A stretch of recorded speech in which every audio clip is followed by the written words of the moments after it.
Welcome to Central Spotlight. I'm your host, David Nelson, Professor of Mass Communication here at the University of Central Oklahoma. And of course, Central Spotlight's whole intent is to focus on faculty, staff, and students and accomplishments they have achieved. And today our guest is Dr. Lee from the Geography and History Department here on the University of Central Oklahoma. And Dr. Lee graduated from Carnegie Mellon University with an MA degree and a PhD in 1991. Been on the UCO faculty since 1993 and has served as the chair of the Department of History and Geography from 2009 to 2014. And an immigrant from China. Yes.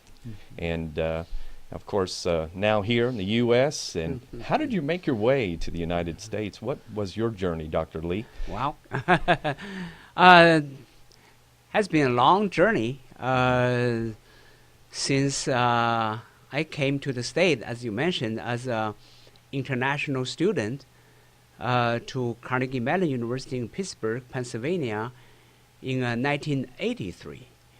After my graduation from a Chinese college, not much jobs available in China, and higher education, as well as the social system attracted me as many other Chinese students, so I made the decision to come to America to study. That's the first decision. And the next decision after my graduation, I faced another decision if I stay or return. And at that time, in 1989, there's another thing happened in China. A lot of things happened. It was called a Tiananmen Square Massacre or Tiananmen Square event in June 1989.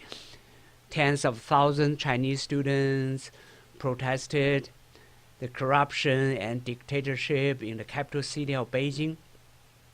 And the government decided to open fire on the students, so it became a massacre or tragedy in China. At that point, my parents suggested staying American for a while, see what's going to happen next in China.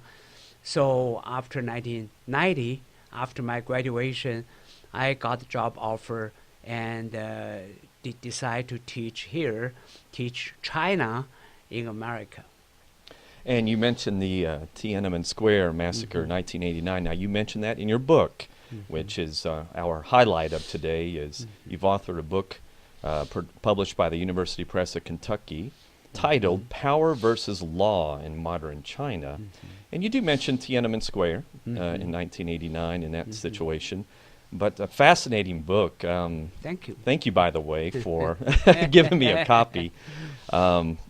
I thought from what I've read, first of all, your book is really nice in analyzing, I think, and explaining with several case studies which demonstrate the relationship between the CCP, which you call the power, I like that, and then the interest business groups who are fully supportive of this urbanization of China. And then, of course, you have on the other end the legal system. And how all that is intertwined in order to all of them to meet their own personal agendas. But in the middle of all that, you have the middle class and others who are suffering. And you open up with a great story of a family who received a knock at the door one morning. And can you share a little bit about that family and what happened? Sure, of course. This well-reported case, but it's not unique since there's a dozen of the similar cases happening the same year from 2008, 2009, when the government or city or local government decided to build a new shopping mall or a new highway, so they ordered the residents on the property to move out, to leave. Of course, they, in many cases, were compensated little by the government, but many of them refused to move. They've been lived there for years. They like their houses. In this case, Mr. Zhang, employee of a IT company in Shanghai, 45 years old. He received his education from New Zealand, married with a boy, his son, Xiaolong, little dragon in Chinese, call him Bruce, was only 8 years old. They liked their house, good location, and they like to stay. But the government ordered them to move.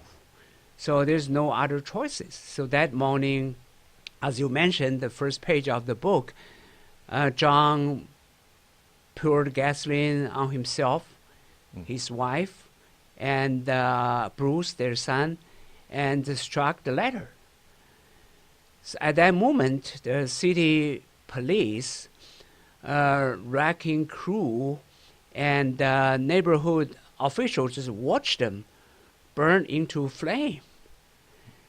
So that was a tragic event, was videotaped by the local TV station, but never showed on TV since, the government or the party, as you mentioned, CCP, the Chinese Communist Party, which controls government as well as the media, banned such kind of reporting. But the news is out about this immolation of the family. So as again, a dozen of the cases happened in the same year, and more Chinese were either buried alive or shot by police when they refused to leave their home. So through this case and others, this book tried to show the dysfunctional legal system in China and unbalanced relations between the power and the law. And historically, based on your book, this hasn't always been the case. Chinese early leaders and emperors had some respect for the law, and they knew they could circumvent the law. However, out of respect and, as you describe in your book, out of consciousness, they made a consciousness effort to respect the law. And this changed, right, as we move into the 20th century with the CCP taking power and the courts losing their independence. So historically, you wonderfully in your book state this hasn't been the case. It's just more of kind of a something recently. I guess if I did the math correctly, the last 100 or 150 years, we've seen this change. Yes, there had been the traditional situation if you look through a historical perspective. Emperor or the Chinese leader, the modern leaders emphasized legal control, rule by the law, or by which law, by whose law. In many cases in the past, pretty much rule by the emperor's law for the people. But now, after 1970s, 1980s, China began his economic reform to save the country, to avoid total collapse of a communist state like what happened in the former Soviet Union. So China began to open his market and introduce the free market economy. So thereafter, from 1990s, we saw the dual system in China continue until the recent years. On one hand, there was a traditional communist political control. On the other, there's a opening of free market or capitalist economy. But from time to time, as you mentioned, they both didn't get along. When there's a free market, as we mentioned, there's a free business enterprises, private ownership of the property, including houses, and government still like to keep the control. So see the issue here, different from before. That before was in a what we call a totalitarian government, in which the emperor or the leader was the master of the society, the owner of the society.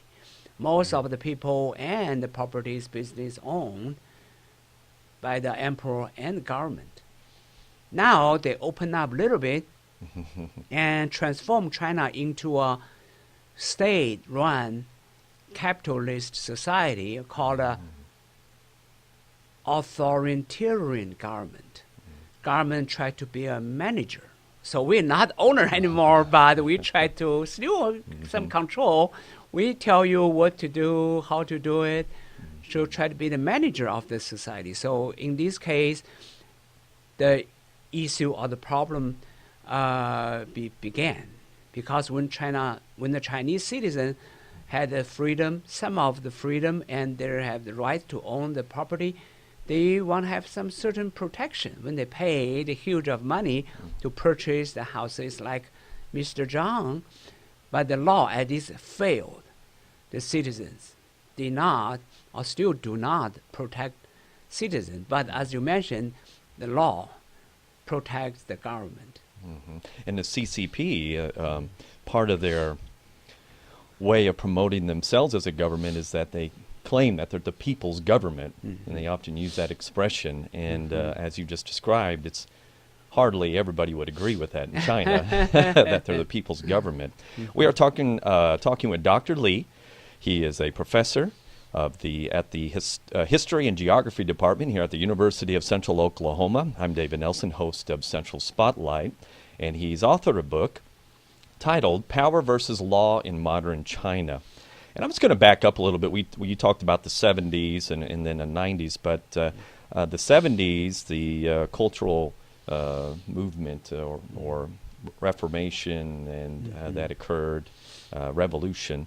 A lot of that stemmed from, though, the foundation of Leninism, excuse me, and then Marxism. Yes. And how did that come about that these two philosophies of how to govern people and to govern a country catapult China into the 1970s, where, as you described, they had to save the country? How did that come about? Why was that so attractive to the leaders of China during that period? Well, after China, officially the People's Republic of China, founded in 1949, then the leader Mao Zedong followed the model of Soviet Union, established Russian-style government and society, again as a totalitarian society under the dictator of Joseph Stalin. So from 1949 to 1950s, pretty much followed through. But after Stalin died, and the new leader in Moscow had a different vision about the future of communist movement, including Nikita Khrushchev. He believed that, the new leader still agreed with Stalin about the final victory of the communist movement, global victory of communist movement. But how to get there? They had different vision. Stalin believed there would be World War III, the final blow to the capitalist system. But the new leader, with their college education, believed that the capitalist countries like America had their own self-destructive elements. We may not need to fight World War III. We just need a little bit more time and patience to wait. They're going down by themselves because of the monopoly, competition, selfness, those bad things, going to destroy themselves. So he believed, as well as others, there will be a long peace, or was called the peaceful existence in the 60s and 70s. So at that point, there was a crisis in the international communist movement. Communist world split. between the traditional, the radical, and reforming groups. Some of the communist countries like Hungary, Poland, look for the general election, democratic reforming movement. Others, like Vietnam, China, and Cuba, try to save their own communist movement by carrying out the radical policy, including China. As you mentioned here, from 1966 to 76, Mao, again, the Chinese leader launched the Cultural Revolution to create Chinese model. Okay, we lost. There's nowhere to follow Soviet Union. They split because Mao began to criticize Khrushchev as a revisionist, betrayed communist movement. So Mao looking for China's own solution or path to save the revolution. So Cultural Revolution is one of his policy in the 60s and 70s to save Chinese communist movement. But he failed when he died in September 1976. So the second generation of the Chinese leader realized the problems and began to change the policy from the radical, ideological-oriented revolution to practical, economic-oriented policy, started by Deng Xiaoping as the second generation of the Chinese communist leader. So after 1979, China normalized diplomatic relations with the United States and other Western countries. In 1980s, exchange began, including trade, education. That's why I came to the U.S. because of the opening and exchange programs. So Deng, as the second generation of the leader, realized Mao's problem and changed the policy. And we'll return with Dr. Li and discuss more about China's development and urbanization. And the book, again, is titled Power versus Law in Modern China. And we'll return to Central Spotlight shortly after this. Welcome back to Central Spotlight. I'm your host, David Nelson, Professor of Mass Communication here at the University of Central Oklahoma. We're speaking today on Central Spotlight with Dr. Li, professor at the Department of History and Geography, and he has authored a book titled Power versus Law in Modern China.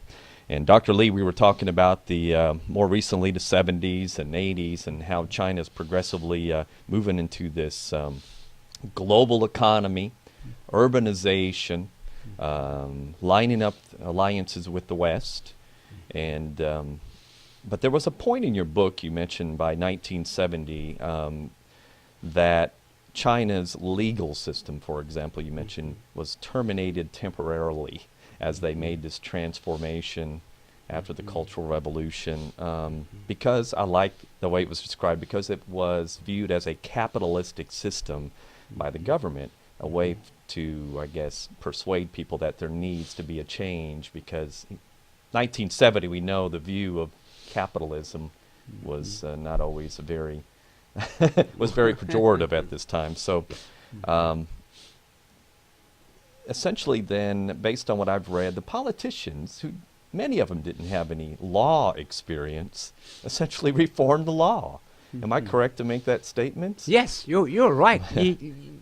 Even, the legal staff of the legislative branches, they have little knowledge about the legal system. For example, the judges in the courts in China during 1970s, only 6% of the judges had college degrees.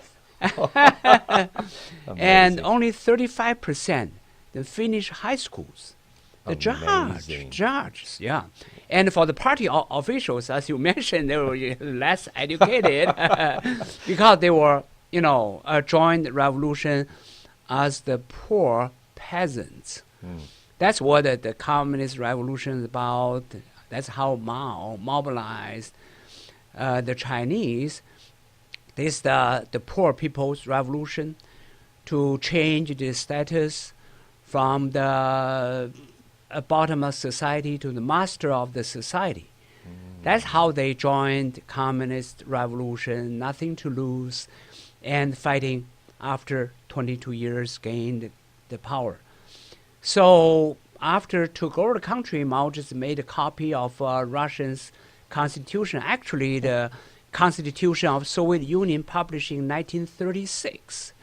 And translated, published in China in 1954. Here we go. There's a legal law system. But again, most of the appointees, legal staff, Communist Party members, and they serve as the two instrument of the party agenda. But still, as you mentioned, in the 60s, the Department of Justice, or in China, there's the Department of the Justice closed by the government because some of the officials questioned the relations between the party and the law, suggested change of the relations between the party and the legal system. So Mao just decided to shut down the department, not open until much later, 20 years later. That's fascinating because those who were critical, as you described, of the relationship of the current situation legally, were essentially left over, right? Judges and others who were part of the older legal system as Mao was making that transformation. What happened to those judges? They eventually, I assume, they were actually, based on your book, were still making decisions on a legal standpoint early in the transformation, but essentially saw themselves as outsiders, eventually moved out once this decision was made to go another direction. Well, that's probably there's a difference between the change in China and the change in Russia. Russia, we know the collapse of the communist system in 1991 by the secession of the most of the republics. There was the violent coup and the revolution in many republics.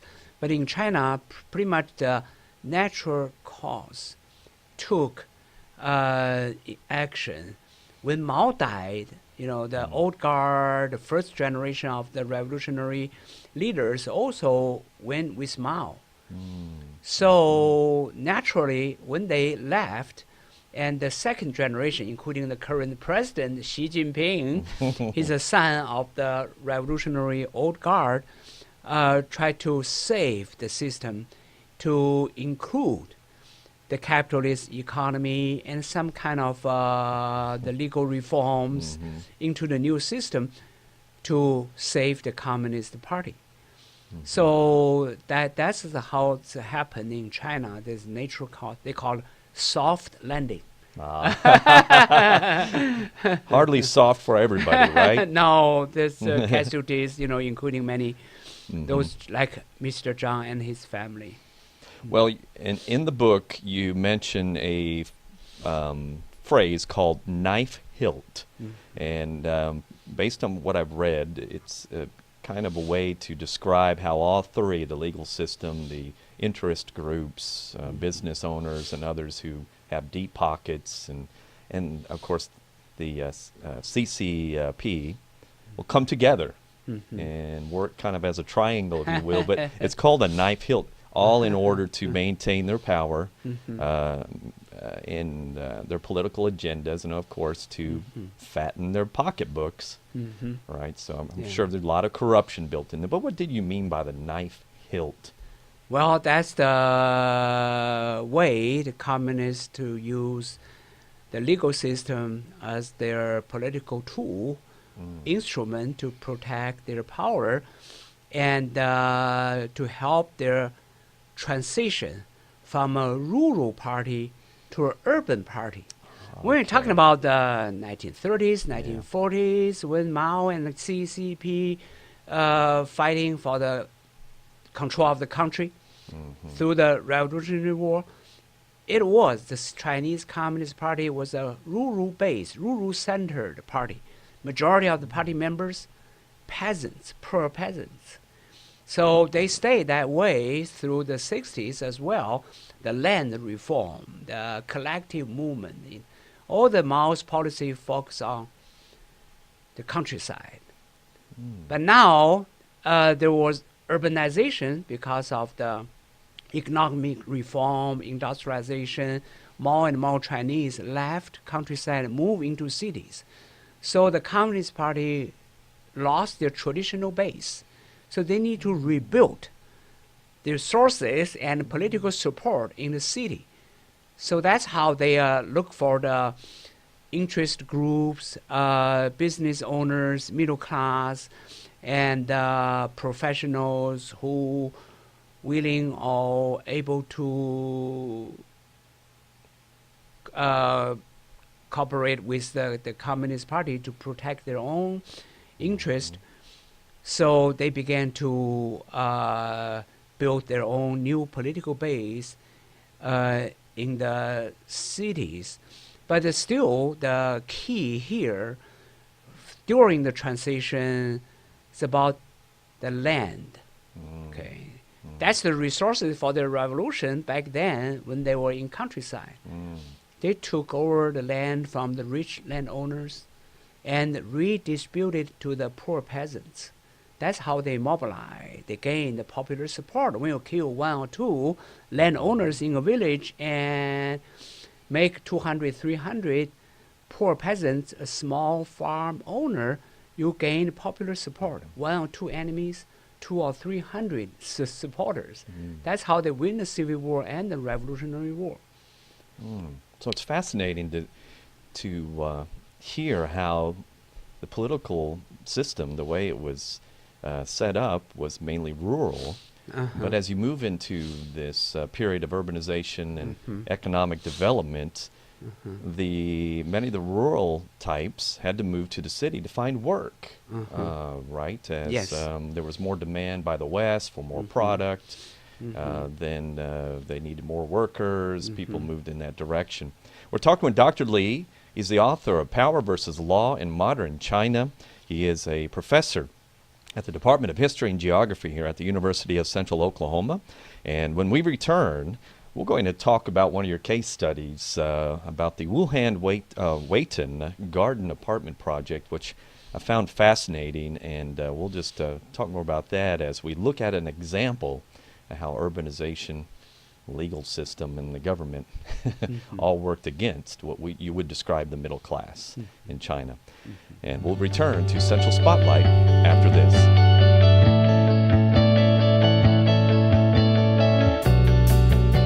Welcome back to Central Spotlight. I'm your host, David Nelson. I'm a professor of mass communication here at the University of Central Oklahoma. And today our guest is Dr. Li, professor at the History and Geography Department here at UCO. He's authored a book titled Power versus Law in Modern China. And we kind of pick up where we are now getting into the 21st century, and we see massive construction going on across China. And you mentioned the urbanization of China, which then, of course, requires a lot of resources and a lot of people, rural types, moving into the cities to find work.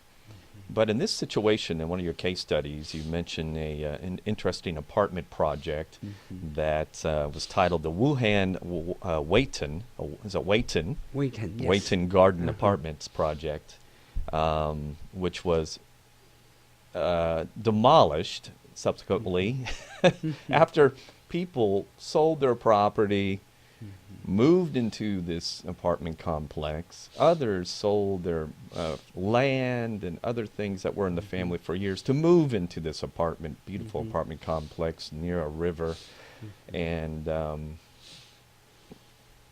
then find themselves one day being approached by the local government and police that, hey, by in the next several months, this whole place is coming down. You need to find a new place to live.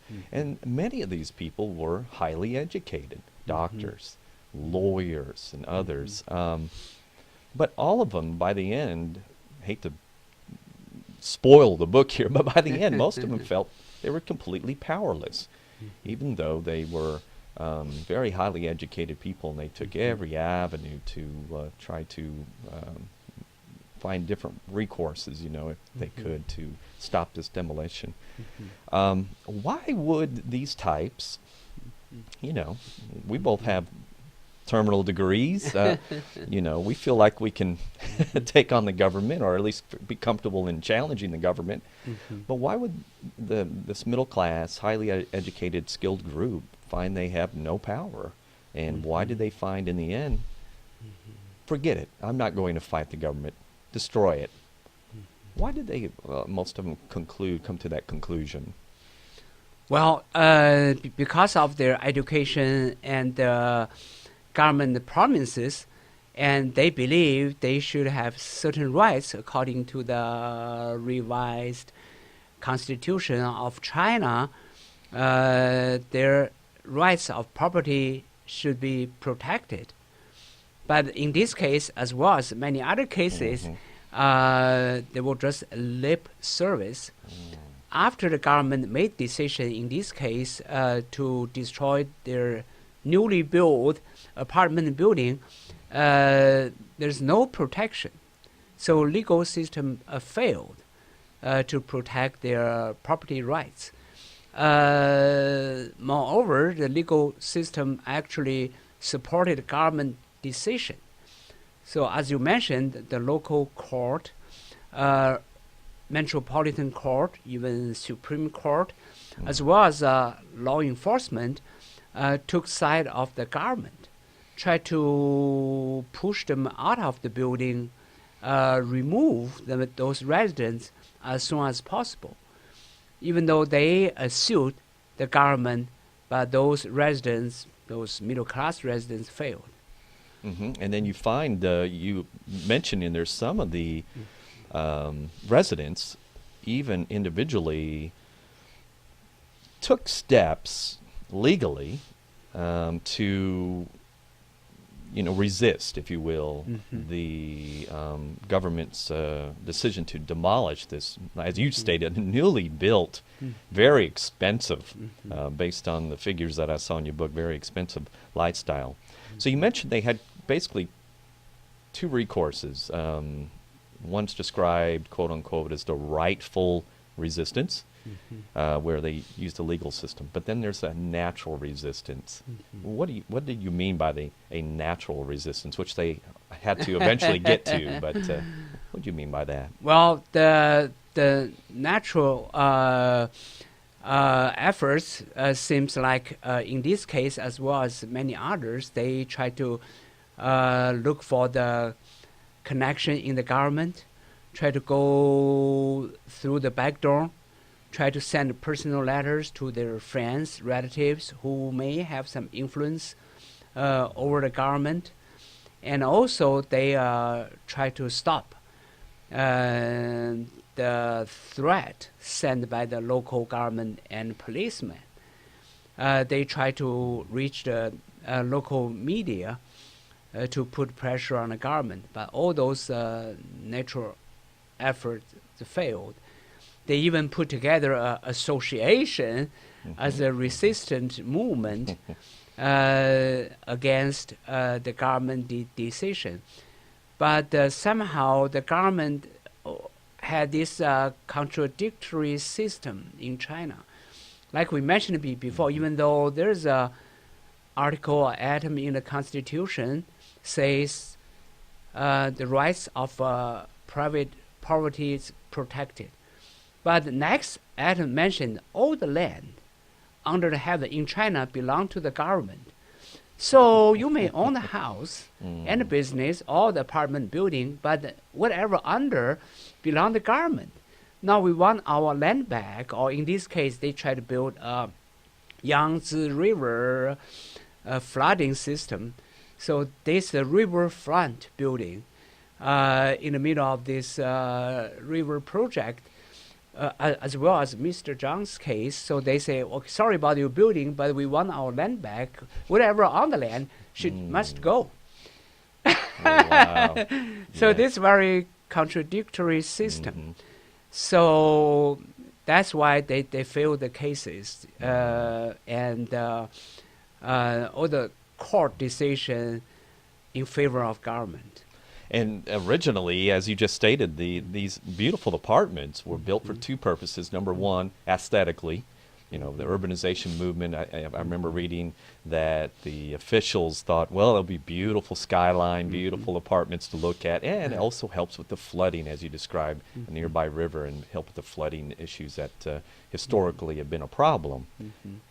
But they come in, and this is one of the questions that many of those middle class and educated tenants had was, why were they built in the first place?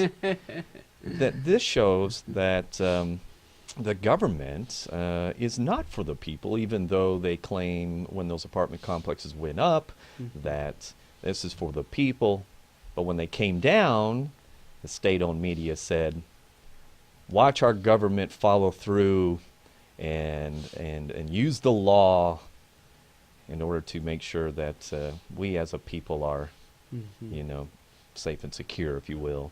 So yes, you keep talking about contradictions, and that's what I see throughout how they apply the law. Yeah, because of the communist system and the party tradition, it's up to each individual leaders, and no such of check and balance. There's no such of a professional, you know, like what we have here. Not the mayor, not the governor. We got the city council. We got the, you know, there's city managers. But in China, the individual leader, in this case, mayor of city, governor of the state or province, as well as the chairman of the party, individual decisions, the final. There's nowhere to check or consulting or modified or stop, you know, any wrong decision. So this same cases like, you know, the Yangtze River, talking about the Three Gorges Dam, and that's pretty much many those cases just one person decision. Even though there were disagreement, even critique, or request more discussion research, but when the leader made the decision, that will be final. Very hard to make change. We're talking with Dr. Lee, professor at the History and Geography Department here at the University of Central Oklahoma. And this is Central Spotlight. I'm your host, David Nelson, professor of mass communication. Dr. Lee's authored a book titled Power versus Law in Modern China. And when we return, we'll wrap it up and talk a little bit about the media and how the media, of course, state-owned media for the most part, had painted a perfect, beautiful picture regarding this case study. And we'll return right after this to Central Spotlight.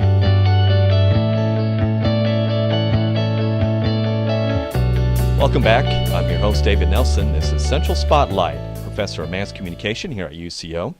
And today our guest is Dr. Lee, professor at the History and Geography Department here at the University of Central Oklahoma. He's authored a book titled Power versus Law in Modern China.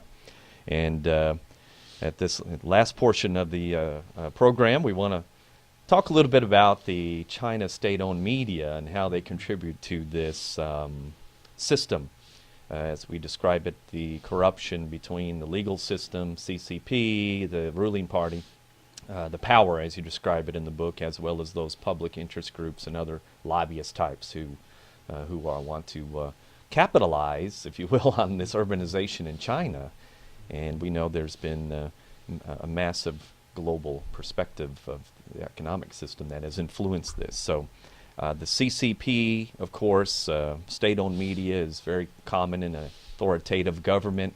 CCTV, which is their large television network, very much in everybody's home, if you will, and then the People's Daily and newspapers and others. Yeah, pretty much the party's mouthpiece, carry out the party's policy.